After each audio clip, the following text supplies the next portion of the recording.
Marcus Chen stared at the blue-skinned alien standing in front of him, her forearms crossed in what he was beginning to recognize as the Zephyrian equivalent of nervous fidgeting.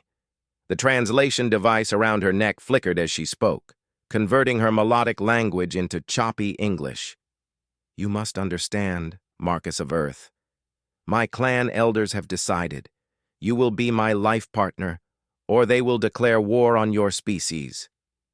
Marcus rubbed his temples, feeling a headache building behind his eyes. 3 months ago, he had been a simple xenobiologist aboard the research vessel Endeavor, studying plant samples from newly discovered worlds. Now he was apparently at the center of an interstellar diplomatic crisis. "Zara, we've been through this," he said, trying to keep his voice calm. "Humans don't work that way. We choose our own partners. We can't just be assigned to someone." Zara's large violet eyes shimmered with what Marcus had learned was frustration. Her people, the Zephyrians, were a proud warrior race with strict honor codes that governed every aspect of their society. They had only made contact with humanity 6 months ago, and both species were still learning about each other's customs. "But you saved my life," Zara insisted, her secondary pair of arms gesturing emphatically. "According to the ancient laws of my people, this creates a soul bond between us. You are now responsible for my welfare, and I for yours. The elders see no other way to honor this bond than through partnership." Marcus sighed and walked to the viewport of the space station where they were meeting. Outside, the Zephyrian fleet hung in space like deadly flowers, their ships designed to look like the carnivorous plants from their homeworld. Each vessel was beautiful and terrifying, covered in what looked like thorns but were actually sophisticated weapons arrays. The incident Zara referred to had happened during first contact. The human diplomatic ship had been invited to visit the Zephyrian homeworld, and Marcus had been part of the scientific team documenting their flora and fauna. During a routine collection expedition, Zara had fallen into a pit trap meant for large predators. Without thinking, Marcus had rappelled down and pulled her to safety, even though it meant risking his own life in a potentially hostile environment. What he hadn't realized was that he had just triggered one of the most sacred laws in Zephyrian culture. "The soul bond is sacred," Zara continued, her voice softer now. "In our entire history, it has never been broken. To do so would bring dishonor not just to me, but to my entire clan. They would rather die in glorious battle than live with such shame." Captain Rodriguez's voice crackled through the communication system. "Chen, we need you in the briefing room, now." Marcus looked at Zara apologetically. "I have to go. But we're not done talking about this." As he walked through the corridors of the neutral space station, Marcus couldn't help but think about how different his life had become. He had always been fascinated by alien biology, but he had never imagined he would become personally involved with an alien culture in such an intimate way. The briefing room was packed with diplomats, military officers, and scientists from both species. The tension in the air was thick enough to cut with a knife. Admiral Harrison, the head of the human delegation, looked like he had aged 10 years in the past week. "Gentlemen, ladies," the Admiral began, his gravelly voice filling the room. "The situation has escalated. The Zephyrian High Council has issued an ultimatum. Either Dr. Chen agrees to the bonding ceremony, or they will consider it an act of dishonor against their entire species." Dr. Sarah Kim, the head of the xenopsychology team, leaned forward. "Admiral, with respect, we can't just force Dr. Chen into an alien marriage. It goes against everything we believe about personal freedom and human rights." "And if we don't," Admiral Harrison replied grimly, "we'll be facing a war with a species whose technology is roughly equivalent to ours. The casualties would be catastrophic on both sides." Marcus felt all eyes turned to him. "What exactly does this bonding ceremony involve?" he asked. Dr. Kim consulted her tablet. "From what we've learned, it's not exactly marriage as humans understand it. It's more like a formal acknowledgement of mutual responsibility and loyalty. Partners share resources, make decisions together, and are expected to defend each other's honor. And the physical aspects? Marcus asked, dreading the answer. That's unclear, Dr. Kim admitted. Zephyrian culture is very private about intimate relationships. We know they have different biological needs than humans, but the exact nature of their partnerships is still largely a mystery. Commander Torres, the military attaché, spoke up. Dr. Chen, I understand this is a difficult situation, but we need to consider the bigger picture.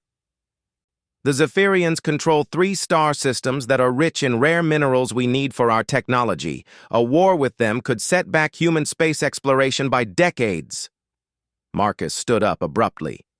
You're asking me to sacrifice my entire life for political convenience. No, Admiral Harrison said quietly. We're asking you to consider all the lives that could be lost if this escalates into warfare. But the choice is yours, son. We won't force you. The room fell silent. Marcus could hear the hum of the station's life support systems, the distant murmur of voices from the corridor outside. Through the viewport, he could see both human and Zephyrian ships maintaining a tense standoff. I need to talk to Zara again, Marcus said finally. I need to understand exactly what this bond means to her people. An hour later, Marcus found Zara in the station's observation deck, staring out at the stars. She had changed into traditional Zephyrian robes, deep purple fabric that seemed to shift and flow like water. Her blue skin had taken on a paler hue, which Marcus had learned indicated stress or sadness. You spoke with your leaders, she said without turning around. Yes, they explained the situation. Marcus moved to stand beside her. Zara, I need you to help me understand something. This soul bond, what does it mean to you personally? Not to your clan, not to your people, but to you? For a long moment, she was silent. Then she turned to face him, and Marcus was surprised to see what looked like tears in her large eyes. On my world, Marcus of Earth, we believe that every person has many possible paths through life. Most of these paths are ordinary, leading to ordinary happiness or ordinary sorrow. But sometimes, rarely, 2 people's paths cross in such a way that they become intertwined forever. This is the soul bond. She held up one of her hands, and Marcus noticed intricate tattoos covering her palm that he had never seen before. When you saved my life risking your own for someone you barely knew, my people saw this as proof that our paths had crossed in this sacred way. These markings appeared on my skin that night, as they do for all who are soul-bonded. They cannot be removed or hidden. Marcus stared at the tattoos. They seemed to pulse with their own inner light, forming patterns that reminded him of neural networks or tree branches. But what do you want, Zara? If there were no clan elders, no political consequences, what would you choose? She looked at him with an expression he couldn't quite read. I have studied your people since we met, Marcus. I have learned about your concept of love, how you choose partners based on emotion and compatibility rather than duty or honor. It is beautiful, but also terrifying to someone like me. Terrifying? My people mate for life, but our partnerships are arranged by elders who consider bloodlines, clan alliances, and strategic benefits. Personal feelings are secondary. The idea of choosing based on what your people call falling in love, it seems like madness and magic combined. Marcus felt something shift in his chest. And what do you feel when you look at me? Zara's skin deepened to a darker blue, which Marcus had learned was the Zephyrian equivalent of blushing. I feel curious, excited, afraid. When I am with you, my thoughts become scattered, and my hearts beat in patterns I do not recognize. My clan sisters say this is what happens when someone is soul-bonded, but I wonder if it might be what your people call attraction? Before Marcus could respond, alarms began blaring throughout the station. Emergency lights flashed red, and Captain Rodriguez's voice echoed through the corridors. All personnel to emergency stations. We have incoming ships. Unknown configuration. Marcus and Zara rushed to the nearest viewport, where they saw something that made both their species' fleets look small in comparison. A massive vessel, easily 10 times larger than anything either humans or Zephyrians had built, was emerging from what looked like a tear in space itself.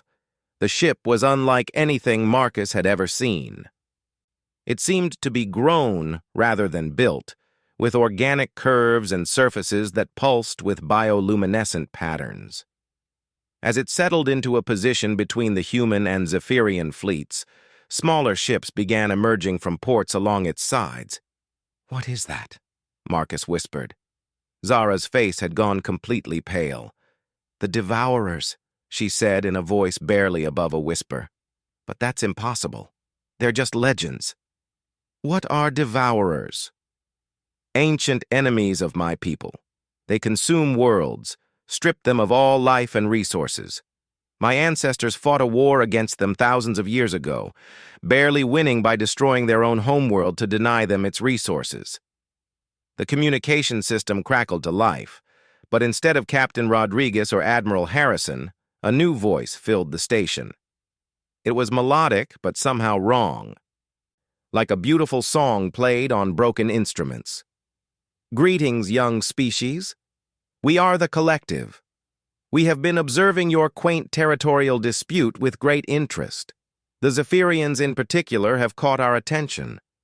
They will make excellent additions to our collective." On the screens throughout the station, an image appeared that made Marcus's stomach lurch. It was humanoid in shape, but completely wrong in every detail. Its skin was translucent, showing organs that pulsed with unnatural light. Multiple faces seemed to shift and merge across its features, and its eyes held the cold intelligence of a predator. "We offer a simple choice," the creature continued. "Surrender the Zephyrian fleet to us, and we will allow the humans to depart unharmed. Refuse, and we will take them anyway, along with any humans who attempt to interfere." Admiral Harrison's voice cut through the transmission. "This is Admiral Harrison of the Human Colonial Fleet. We don't negotiate with pirates or slavers. The Zephyrians are under our protection as part of ongoing diplomatic relations." The creature on the screen smiled, revealing rows of crystalline teeth. "How amusing! A species barely capable of interstellar flight thinks to challenge the collective. Very well. You have chosen poorly." The transmission cut off, and immediately the massive ship began launching smaller vessels. Marcus counted at least 50 of them, each one sleek and predatory-looking. Zara grabbed his arm with all 4 of her hands. "Marcus, you don't understand. The Devourers, the collective, they don't just kill their enemies. They absorb them, add their knowledge and abilities to their own. If they capture my people, they'll learn everything we know about warfare, technology, culture. They'll become stronger. And if they capture humans? The same. They'll learn about Earth, about all your colonies and defenses. This isn't just about my people anymore. This is about the survival of both our species." Through the viewport, they watched as the human and Zephyrian fleets scrambled to form a defensive formation. Despite their earlier tensions, both species recognized the greater threat and began coordinating their responses. Captain Rodriguez's voice came through the intercom again. "All civilian personnel to emergency shelters. Combat personnel report to stations. This is not a drill." Marcus looked at Zara, and in that moment, something crystallized in his mind. The political implications, the diplomatic crisis, the cultural misunderstandings, none of it mattered now. What mattered was survival, and the growing realization that he genuinely cared about what happened to this brave, complicated alien woman. "Zara," he said, taking her hands in his. "If we survive this, I want to try." "Try what?" "The bonding ceremony. Not because our governments demand it, not because of politics or honor codes, but because I think I'm beginning to understand what you meant about paths crossing." Her eyes widened. "Marcus, you cannot mean this. The ceremony is permanent. There is no— what is your word? Divorce in Zephyrian culture." "Then we better make sure we're compatible," Marcus said with a grin that felt more confident than he actually was. "But first, we need to help our people survive this attack." The station shuddered as the first collective ships reached the defensive perimeter. Through the viewport, Marcus could see energy beams lancing through space, explosions blooming like deadly flowers against the star field. "The humans and Zephyrians together might have a chance," Zara said, watching the battle unfold. "But they're not coordinating effectively. They need someone who understands both cultures to help them work together." Marcus nodded. "Then let's get to the command center. Time to see if this soul bond thing comes with any practical benefits." As they ran through the corridors of the shaking station, dodging emergency teams and military personnel, Marcus realized that his life had just taken another dramatic turn. He had gone from simple scientist to unwitting diplomat to potential alien husband, and now he was about to become something he had never expected: a bridge between two species fighting for their very survival. The first part of his unexpected journey was ending, but Marcus had a feeling that the most challenging and dangerous parts were still ahead. The command center was chaos when Marcus and Zara arrived. Human and Zephyrian officers stood at separate tactical displays, shouting orders and coordinating their respective fleets, but there was no unified command structure. The two species were fighting the same enemy while barely communicating with each other. Admiral Harrison looked up as they entered. "Dr. Chen, you should be in the emergency shelters." "With respect, sir, I think I can help," Marcus replied, gesturing to Zara. "We need better coordination between our fleets, and I might be the only human here who can work effectively with Zephyrian tactical doctrine." War Leader Thane, the Zephyrian military commander, turned from his display. His scaled skin was the deep red color that indicated battle readiness, and his primary arms held weapons while his secondary arms worked the controls. "The human speaks wisdom," Thane growled, his translation device making his voice sound like grinding stone. "Our fleets fight like separate prey animals fleeing a hunter. The devourers will pick us off one by one." On the main screen, the battle was not going well. The collective ships moved with unnatural coordination, their formations shifting like schools of fish. Every time the human or Zephyrian ships scored a hit, the damaged vessel would retreat while two others moved to cover it. Meanwhile, their energy weapons were systematically weakening the Allied defense. "What's their strategy?" Marcus asked, studying the tactical display. Commander Torres, the human tactical officer, pointed to the screen. "They're not trying to destroy us outright. They're herding our ships into a smaller and smaller area, wearing down our shields and weapons gradually." Zara moved to the Zephyrian tactical display and began studying their battle formations. "They are hunting," she said grimly. "This is how my people hunt the great sky whales on our homeworld. You do not attack directly, but tire the prey until it becomes vulnerable." "And then?" Admiral Harrison asked. "Then you capture it alive," War Leader Thane replied. "The devourers want our ships and crews intact so they can absorb our knowledge." Marcus felt a chill run down his spine. "How long do we have before they make their final move?" "Based on current damage rates," Commander Torres calculated quickly, "maybe 40 minutes before our defensive perimeter collapses." Marcus looked between the human and Zephyrian tactical displays, an idea beginning to form in his mind. What if we stopped playing defense? Both human and Zephyrian military doctrine emphasize different strengths. Humans are good at adaptability and unconventional tactics. Zephyrians excel at coordinated group attacks and honor-bound courage. "What are you suggesting?" Admiral Harrison asked. "A combined offensive, but it would require perfect coordination between our fleets and someone both sides trust to call the shots." War Leader Thane's eyes narrowed. You speak of joint command. But who would lead such an attack? Your people and mine have different ways of war. Zara stepped forward, her 4 arms spread in a gesture of formal address. War Leader Thane, I invoke the right of soul bond advocacy. The Zephyrian commander's expression changed dramatically. You cannot be serious, young one.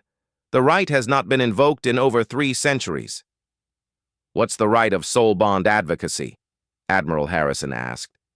Marcus watched as Zara's skin deepened to the purple color that indicated deadly seriousness. In ancient times, when 2 clans were bonded by soul bond between their members, that bonded pair could speak for both clans in times of great crisis. Their word would be law for the duration of the emergency. But Marcus and I are not yet formally bonded, Zara continued. However, the markings have appeared. The sacred signs are present. I claim the right on behalf of both our species. War Leader Thane was silent for a long moment, then performed a complex salute with all 4 arms. The right is acknowledged, but human, can you bear such responsibility? If you lead our fleets to defeat, your dishonor will stain both species for generations. Marcus looked at the tactical displays showing the deteriorating battle, then at Admiral Harrison's questioning face. The weight of the decision pressed down on him like a physical force. He was a xenobiologist, not a military commander. What did he know about space combat? But then he thought about the collective ship and its cold, predatory intelligence, about Earth and the colonies that would be defenseless if the collective learned about human space, about Zara's people, proud warriors who would rather die than be absorbed into some alien hive mind. I accept the responsibility, Marcus said, but I'll need complete authority over both fleets, and both sides will have to trust my judgment, even if my orders seem strange. Admiral Harrison looked skeptical. Dr. Chen, commanding a fleet in battle is not the same as studying alien plants. One mistake and thousands of people die. Thousands of people are going to die anyway if we keep fighting this defensive battle, Marcus replied. At least this way, we have a chance. The Admiral was quiet for several long seconds, then nodded grimly. Very well. All human ships, you are now under the tactical command of Dr. Marcus Chen, acting under the authority of the Zephyrian right of soul bond advocacy. War Leader Thane performed the same acknowledgement.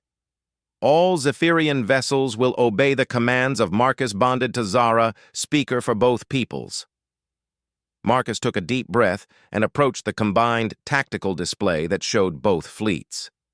First, I need to understand our exact capabilities. Commander Torres, what are our fastest ships? The destroyers Falcon and Peregrine, and the scout ships of the 3rd Squadron. War Leader Thane, which of your ships have the heaviest armor? The dreadnought Stormbringer and Mountain Fist. Their shields can withstand significant punishment. Marcus began sketching on the tactical display, drawing formation patterns that made both human and Zephyrian officers frown in confusion. This is insane, Commander Torres muttered. Maybe, Marcus replied. But remember, I've been studying alien biology for years. One thing I've learned is that every predator, no matter how successful, has weaknesses. The key is forcing them into a situation where those weaknesses become fatal. He turned to address both command staffs. The collective ships are coordinated by some kind of central intelligence. They move like a single organism, which makes them incredibly efficient. But that's also their weakness. If we can disrupt their coordination, they'll become vulnerable. How do you propose to do that? Admiral Harrison asked. Marcus pointed to the massive collective ship that still hung between the fleets like a monstrous predator. That ship is their command center. It's too big and too well defended for a direct assault. But what if we don't attack it directly? He manipulated the tactical display, showing the pattern he had in mind. Human ships execute a feint attack on the main vessel, draw off the smaller ships to defend it. Meanwhile, Zephyrian dreadnoughts punch through the defensive line and attack the command ship from behind. "That's suicide," War Leader Thane growled. "The dreadnoughts would be destroyed long before they reach the target." "Not if the human ships have already drawn off most of the defenders," Marcus replied. "And not if the dreadnoughts aren't the real attack force." Zara studied the tactical display, her expression thoughtful. "You're planning a triple deception." "Exactly. The humans draw off the defenders with a fake attack. The Zephyrian dreadnoughts charge in, drawing the remaining defenses to them.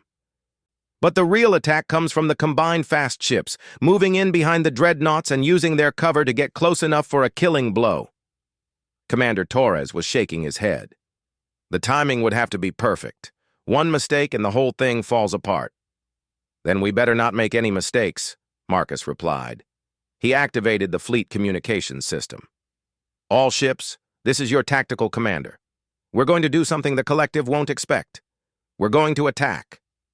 The next few minutes were a controlled frenzy of activity as both fleets repositioned themselves according to Marcus's plan. He found himself calling out orders to ships from 2 different species, coordinating attack patterns that had never been tried before. "Human Destroyer Squadron, begin your approach on Vector 27 Mark IV. Make it look like you're going for the main ship, but stay ready to break off on my signal. Zephyrian dreadnoughts, power up your shields and weapons. When the destroyers make their run, follow 30 seconds behind. Full charge, no holding back. Combined fast attack group, you're our ace in the hole. Stay hidden behind the dreadnoughts until the last possible moment, then punch through and hit the command ship's main sensor array." Through the viewport, Marcus could see the fleets moving into position. The human destroyers were accelerating toward the collective line, their weapons charging. Behind them, the massive Zephyrian dreadnoughts were building up speed, their hulls glowing with energy discharge. "Collective ships are responding," Commander Torres reported. 50% of their forces are moving to intercept the destroyers." "Good. Zephyrian dreadnoughts, begin your charge now." The sight of the dreadnoughts accelerating toward the enemy line was breathtaking and terrifying. Each ship was nearly a kilometer long, bristling with weapons and armor plating that had been forged in the heart of stars. They moved with surprising grace for such massive vessels, their formation tight and disciplined. "Collective forces are splitting," Commander Torres continued. "Another 30% breaking off to face the dreadnoughts." "Perfect. Fast attack group, this is your moment. Punch through behind the dreadnoughts and hit that command ship." What happened next was the most beautiful and terrifying thing Marcus had ever witnessed. The fast ships, human and Zephyrian together, emerged from behind the charging dreadnoughts like a school of deadly fish. They moved with perfect coordination, weaving between the larger ship's weapons fire and heading straight for the command vessel.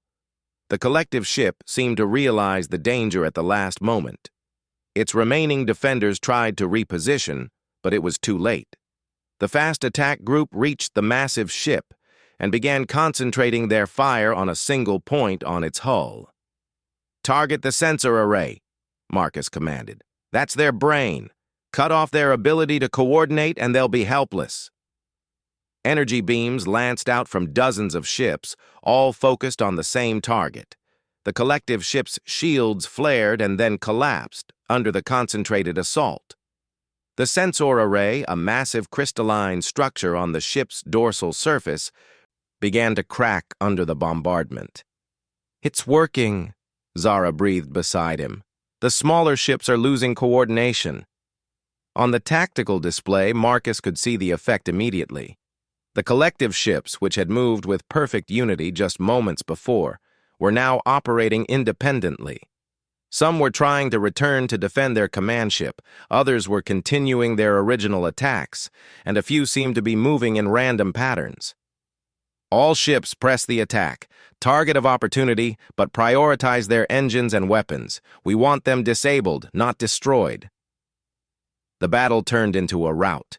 Without their central coordination, the collective ships were no match for the combined human and Zephyrian fleets.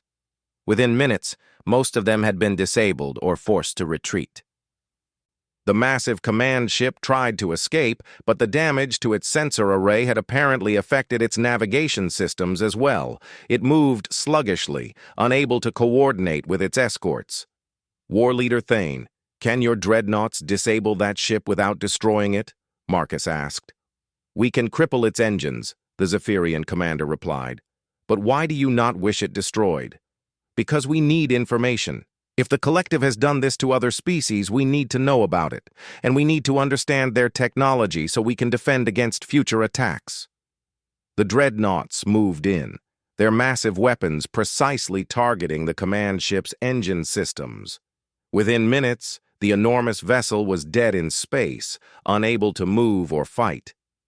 All ships, maintain defensive positions but do not board the collective vessel, Marcus ordered. We'll let the experts handle that part. As the immediate danger passed, Marcus suddenly became aware that every person in the command center was staring at him. Human and Zephyrian officers alike looked at him with expressions ranging from amazement to disbelief. Dr. Chen, Admiral Harrison said slowly, that was extraordinary. How did you know their coordination could be disrupted? Marcus smiled tiredly. I spent years studying pack hunters on different worlds.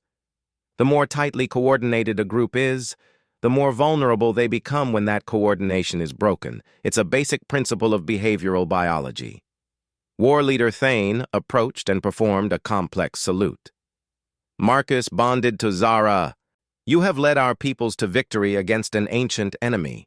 Your name will be sung in the war songs of my clan for generations. Zara moved to stand beside Marcus, her skin showing the golden hue that indicated pride and joy. The soul bond has proven itself, she said softly. You have become the bridge between our peoples that the ancient prophecies spoke of. Prophecies? Marcus asked. Stories told by our oldest shamans, about a time when the Zephyrian people would be saved by one who was both alien and kin, both stranger and soul-bonded. I never believed them until now. Admiral Harrison cleared his throat. Dr. Chen, I think we need to discuss your future role in human-Zephyrian relations. After today, I suspect both our governments will want you to take a more active part in diplomatic affairs. Marcus looked around at the command center, at the tactical displays showing the disabled collective ships, at the mixed crews of humans and Zephyrians working together to secure the victory they had won. Actually, Admiral, I think my immediate future is going to be more personal than political. He turned to Zara. That is, if you're still interested in that bonding ceremony. Zara's skin shifted through several colors in rapid succession, indicating surprise, joy, and nervousness. You truly mean this? Even knowing what it means? I'm beginning to think I understand what it means better than I did before, Marcus replied. It means taking responsibility for someone else's well-being, fighting for their survival, trusting them to do the same for you. It means becoming part of something bigger than yourself. He gestured at the displays showing human and Zephyrian ships working together to secure the battlefield. After today, I think both our species are going to need people who can build bridges between our cultures. And I can't think of a better person to do that with than you. War Leader Thane stepped forward. If the bonding ceremony is to take place, it must be done properly, with representatives of both peoples present to witness. Admiral Harrison nodded. The human government will want to send official representatives as well. This union could be the foundation of a formal alliance between our species. Marcus held up a hand. Before we start planning state ceremonies, I think Zara and I need some time to actually get to know each other as individuals. We've been through a crisis together, but that's not the same as building a relationship. Zara smiled, the expression looking both alien and completely familiar on her blue features. On my world, there is a saying. The strongest bonds are forged in the fire of shared danger, but they must be tempered in the quiet moments of daily life. Then I suggest we find some of those quiet moments, Marcus replied. But first, we have a collective ship to investigate and a lot of questions to answer about what this attack means for both our species. As the command center began the process of securing the victory and planning the next steps, Marcus realized that his life had changed in ways he was only beginning to understand. He was no longer just a scientist studying alien life. He was becoming part of that alien life, building connections that could shape the future of two civilizations. The second part of his unexpected journey was ending, but Marcus could sense that the most important discoveries were still ahead of him. 2 months after the battle with the Collective, Marcus stood in the gardens of the Zephyrian homeworld, watching the triple suns set over the crystalline mountains in the distance. The plants around him moved gently in the evening breeze, their bioluminescent flowers beginning to glow as darkness approached. It was beautiful in a way that no Earth garden could ever be, alien, yet somehow peaceful. Zara approached from behind, her footsteps silent on the soft, moss-like ground covering. She had changed since the battle, becoming more confident in her interactions with humans while still maintaining her distinctly Zephyrian grace. Her 4 arms carried a traditional tea service, the cups made from the same crystalline material as the mountains. "Your thoughts are troubled," she said, settling beside him on the curved bench that had been grown rather than carved from a single piece of living wood. "Not troubled exactly," Marcus replied, accepting a cup of the warm, spiced tea that had become his favorite since arriving on the Zephyrian homeworld. "More like overwhelmed. 6 months ago, I was studying plant samples on a research ship. Now I'm apparently the unofficial ambassador between 2 species and about to undergo an alien bonding ceremony. Do you regret the path that brought you here?" Marcus considered the question seriously. The past 2 months had been a whirlwind of cultural exchanges, diplomatic meetings, and intensive language lessons. He had learned to speak basic Zephyrian without the translation device, while Zara had become fluent in several human languages. They had spent countless hours sharing stories about their respective homeworlds, learning about each other's customs and beliefs. "No," he said finally, "I don't regret it, but I do wonder sometimes if we're moving too fast. On Earth, people usually know each other for years before making this kind of commitment." Zara's skin shifted to a soft silver color that Marcus had learned indicated thoughtful contemplation. "Perhaps. But consider this. How many human couples face the challenges we have already overcome together? We have commanded fleets in battle, negotiated between our governments, and learned to communicate across the vastness of species difference. If we can do all that, surely we can learn to be partners." She had a point. The past 2 months had shown them both how well they worked together. When the human diplomatic team had struggled to understand Zephyrian honor protocols, Marcus and Zara had served as translators and mediators. When the Zephyrian military had wanted to launch immediate attacks on suspected collective bases, they had helped develop more measured responses that satisfied both species' needs for action and caution. "The investigation team sent their final report yesterday," Marcus said, changing the subject to something that had been weighing on his mind. "About the collective ship?" "Yes. The results are disturbing." Zara set down her teacup and turned to face him fully. "Tell me." Marcus pulled out his tablet and showed her the report summary. The ship was indeed a hive mind, but not in the way we expected. The individual creatures weren't born into the collective. They were converted from other species. Zara's skin shifted to a pale blue, indicating shock. "Converted?" "The process seems to involve both technological and biological components. They use some kind of neural implant combined with a symbiotic organism that gradually takes over the host's nervous system. The victim retains their memories and skills but loses their individual will." "How many species?" Zara asked quietly. Based on the biological samples we found, at least 17, including some that neither humans nor Zephyrians have ever encountered. Marcus showed her the analysis charts. But here's the really disturbing part. The conversion process is reversible if caught early enough. Some of the crew members we captured are actually victims from other species who could potentially be restored to their original selves. Zara was quiet for a long moment, absorbing this information. "This changes everything," she said finally. "It means the collective isn't just an enemy to be fought. It's a plague that spreads by consuming other civilizations." "Which is why both our governments want to formalize our alliance," Marcus said. "The threat is bigger than either species can handle alone. And they want our bonding ceremony to be the symbolic foundation of that alliance." Marcus nodded. "The pressure has been building. Admiral Harrison called yesterday to discuss the ceremonial details. Your clan elders have been sending daily messages about proper protocols. Everyone seems to have opinions about our relationship except us." Zara stood and walked to the garden's edge, where a small stream of luminescent water flowed through carved channels in the ground. "Marcus, I need to tell you something that I have not shared before."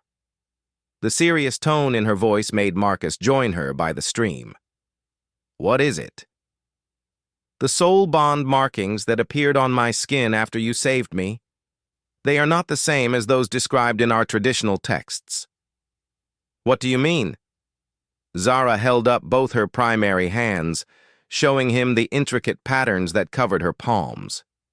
In the gathering darkness, they glowed with a soft, pulsing light. Traditional soul bond markings are symmetrical, following patterns that have been the same for thousands of years. But mine are different. They are more complex, with elements that our scholars cannot identify. She turned her hands, and Marcus could see that the patterns extended up her arms in delicate spirals. "The clan shamans believe this means our bond is unprecedented, something beyond their normal understanding. They think it might be connected to the prophecies about the bridge builder, the one who would unite different peoples against a great darkness." "Do you believe that?" "I believe that what we have is unique," Zara replied. "Whether it fulfills ancient prophecies or simply represents something new, I cannot say. But I know that when I am with you, I feel complete in a way I never did before. Not because you saved my life, but because you understand parts of me that even my own people do not." Marcus took her hands in his, feeling the slight warmth from the glowing patterns.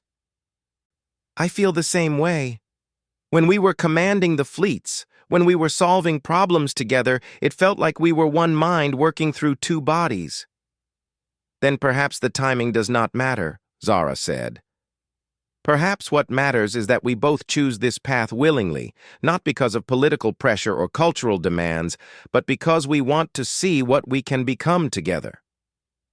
Before Marcus could respond, a soft chiming sound echoed across the garden. They turned to see Elder Siren, the head of Zara's clan, approaching with her characteristic dignified walk. Her ancient blue skin bore the scars of countless battles, and her 4 arms moved with ceremonial precision. "Honored ones," she said in accented English, having insisted on learning human languages to better understand Marcus. "Forgive the intrusion. But urgent news has arrived from the Outer Rim." "What news?" Zara asked. 3 more star systems have gone silent in the past week. The pattern matches what happened before the collective attacked us. It appears they have returned with reinforcements. Marcus felt a chill run down his spine. "How long before they reach inhabited systems?" "Our fastest scouts estimate 6 weeks, perhaps less." Elder Siren's expression was grim. "Both the human and Zephyrian governments are requesting immediate military consultation. They want you both to return to the command station." Zara looked at Marcus, and he could see the same thought in her eyes that was running through his own mind. Their time for quiet contemplation and gradual relationship building had just run out. "Elder Siren," Marcus said. Could the bonding ceremony be performed quickly, without all the traditional preparations? The elderly Zephyrian's eyes widened. It is possible, but highly irregular. The full ceremony traditionally takes 3 days and requires the presence of representatives from multiple clans. What about a simplified version? Zara asked.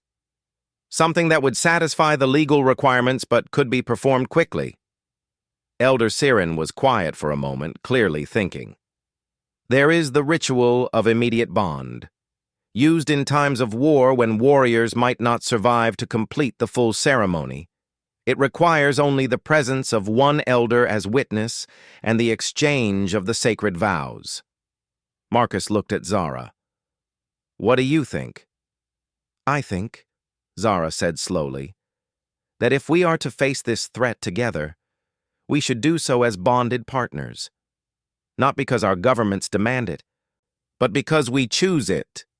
Then let's do this properly, Marcus said. Elder Siren, could the immediate bond ceremony be performed tonight? If that is your wish, it shall be done.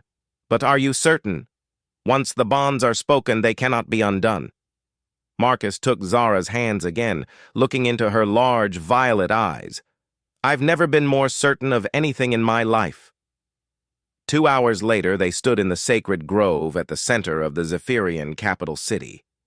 Ancient trees towered around them, their crystalline bark glowing with soft internal light.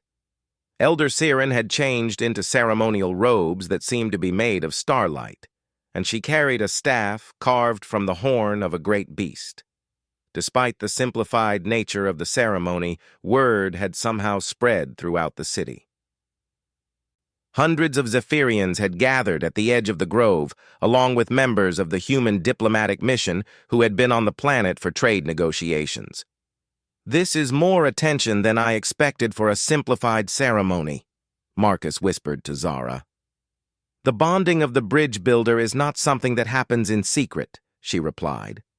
Our people need to witness this moment, to know that the alliance between our species is sealed by something deeper than political agreements. Elder Siren began to speak in the ancient Zephyrian tongue, her words echoing through the grove with ceremonial power. Marcus couldn't understand the exact words, but the translation device around his neck provided a running interpretation. We gather in the light of the ancestors to witness the joining of two souls across the vastness of species difference. Marcus of the planet Earth and Zara of the clan Stormwalker have chosen to bind their paths together in the ancient way. She turned to Marcus first. Marcus of Earth, do you swear to defend Zara's honor as your own? To share your strength when she is weak? To trust in her judgment when yours fails? And to stand with her against all enemies until the stars grow cold? Marcus felt the weight of the moment settle on his shoulders. This wasn't just about his relationship with Zara anymore. He was making a promise that would shape the future relationship between their species. I swear by my life and honor, he replied in carefully practiced Zephyrian. Elder Siren turned to Zara. Zara Stormwalker, do you swear to defend Marcus's honor as your own, to share your strength when he is weak, to trust in his judgment when yours fails, and to stand with him against all enemies until the stars grow cold? I swear by my life and honor, Zara replied, her voice steady and strong. Then let the soul bond be sealed with the sharing of essence. This was the part Marcus had been most nervous about. Zephyrian bonding involved a brief telepathic connection that would allow them to share thoughts and emotions directly. It was supposed to create a permanent link between bonded partners, though no one had been able to explain exactly what that would feel like for a human. Zara moved closer to him and placed her hands on either side of his head.